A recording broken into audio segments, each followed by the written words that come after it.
የሩትዬ እናት ተደሰቱ። ለምን ተደሰቱ የሚለውን በዚህ ቪዲዮ ላይ መነግራችሁ ይሆናል። እንግዲህ ቪዲዮ ሲጀምሩ ላይክ፣ ቻናሉን ሰብስክራይብ ማድረግ እንዳረሱ፣ ኮሜንት ላይ ሩታ ጀግና፣ ሩታ ትችላለች፣ ሩታ አንደኛ ያላችሁ ጻፉ።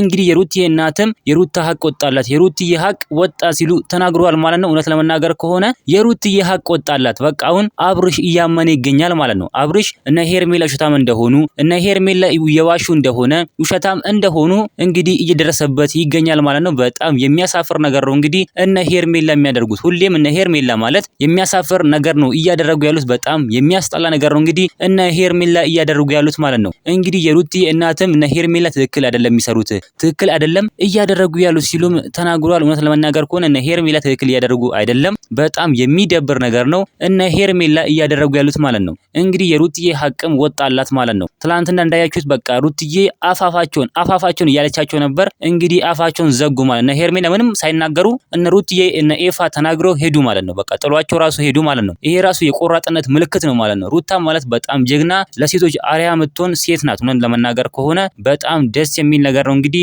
ዛሬ ይዤላችሁ የቀረብኩት። እንግዲህ የሩትዬ እናትም ይሄን ነገር ነው ያሉት። ሩታ ማለት ብቻውን የምቆም ጀግና ናት፣ ሩታ አርያ የምትሆን ሴት ናት ሲሉ ተናግረዋል ማለት ነው። እውነት ለመናገር ከሆነ በቃ ሩትዬ እውነት ጠንካራ ጀግና ሴት ናት። እውነት ለመናገር በጣም ደስ የምትል ሴት ናት ሩታ ማለት። ሩታ በጣም ብዙ ሰዎችን የምታስተምር፣ በጣም ብዙ ሰዎችን የምታጀግን ሴት ናት። በጣም ደስ የሚል ነገር ነው እንግዲህ ዛሬ ይዤላችሁ የቀረብኩት። እናንተ ምን ትላላችሁ? ሀሳብ አስተያየታችሁን ኮሜንት ላይ ማስቀመጥ እንዳረሱ፣ ቪዲዮ ላይክ፣ ቻናሉን ሰብስክራይብ ማድረግ እንዳረሱ። በሌላ ቪዲዮ እስከምንገናኝ በያላችሁበት የዓለም ዳርቻ ሰላማችሁ ብዝት ይበልልኝ። ደህና ሁኑልኝ።